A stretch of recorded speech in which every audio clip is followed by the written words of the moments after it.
Salam alaikum, que la paix soit sur vous. Alaykoum salam.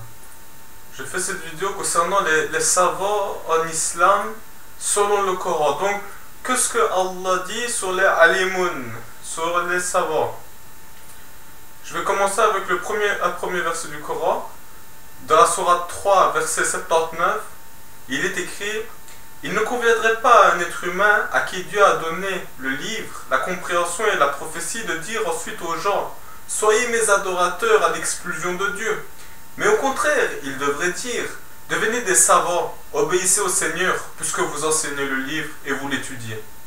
Souvent, les gens veulent se rendre dépendants d'une minorité dite savante, de préférence choisie à sa sauce, alors qu'il nous incombe tous de devenir des gens savants, et pas seulement une minorité de personnes, et de faire de notre communauté une communauté entièrement savante. Donc toutes les personnes qui font partie de notre communauté deviennent des gens savants et non pas une minorité, en recherchant tous la connaissance, la science, pour nous amener à craindre Dieu. Et il y a un proverbe de Salomon, chapitre 1, verset 7, qui dit: la crainte de Dieu est le commencement de la science. Les insensés méprisent la sagesse et l'instruction. Que Allah nous en préserve.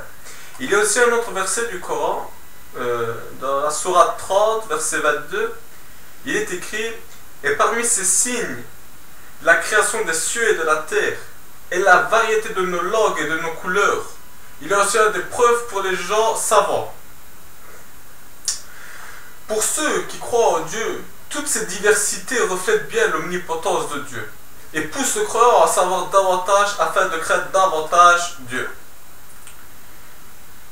Il y a aussi, dans la sourate 35, verset 28, il est écrit: il y a pareillement des couleurs différentes parmi les hommes, les animaux et les bestiaux. Parmi ses serviteurs, seuls les savants craignent Dieu. Dieu est certes puissant et pardonneur. Allah nous prouve dans ce verset coranique que seuls les savants craignent réellement Allah. Et ils le craignent surtout parce qu'ils voient la vérité.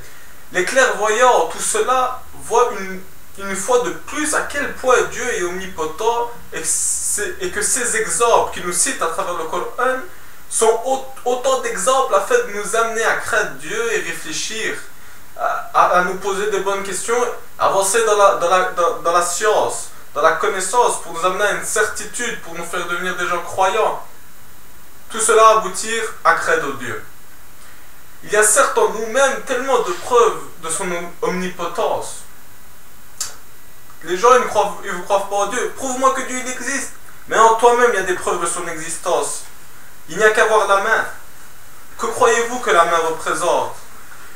Si on regarde bien, regardez la main et regardez le nom de Dieu.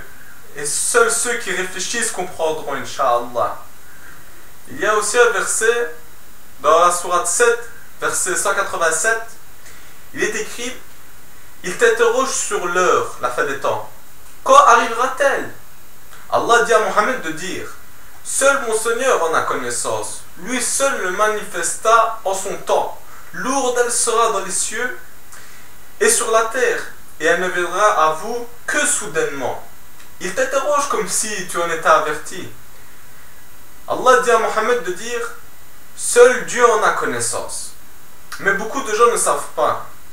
Ils ne veulent pas croire ils ne savent pas car ils ne croient pas à Allah ou doutent de Allah. Ils ne croient pas en ces versets ou doutent de ces versets. Cela parce qu'ils ne craignent pas Allah. Et seuls les savants craignent Allah. Il y a des gens qui ont donné une date de la fin des temps. Les Mayas, ils ont dit avec 2012, mais là, vous voyez bien, on est en 2013. On est en février bientôt, là. Je fais la vidéo le 31. D'autres, comme Rachid Khalifa, a donné une date de fin, comme Haroun Yahya aussi, il a donné une date de fin du monde. Mais comment ces gens osent-ils faire ça, alors que Mohammed lui-même, quand les gens venaient poser la question, il disait: seul Dieu en a connaissance. C'est vraiment... Et c'est pour ça qu'Allah il cite à la fin de ce verset: mais beaucoup de gens ne savent pas. Je vais terminer avec deux versets coraniques. Dans la sourate 2, verset 28, il est écrit: comment pouvez-vous renier Dieu alors qu'il vous a donné la vie, quand vous en étiez privé, puis il vous fera mourir, puis il vous fera revivre, et en fait c'est à lui que vous retournerez. Toujours dans la même sourate Al-Baqarah, sourate 2, dans le verset 256, il est écrit: nul contrainte en religion, car le bon chemin s'est distingué de l'égarement. Donc quiconque mécroit aux gens rebelles, tandis qu'il croit en Dieu, saisit lance la plus solide, qui ne peut se briser. Et Dieu entend certes tout et il est omniscient. En espérant que ces quelques versets nous aura permis de nous éclairer sur qu'est-ce qu'un savant selon le Coran. Est-ce qu'un savant, les gens savants doivent être une minorité, ou est-ce que tout le monde est invité à devenir des gens savants? Je vous invite à revoir, à lire le Coran et les versets que j'ai cités, aussi bien en français qu'en arabe, Inch'Allah. Je vous souhaite la paix de Dieu sur vous. Salam alaykum wa rahmatullah, ainsi que ses miséricordes. À la prochaine, Inch'Allah.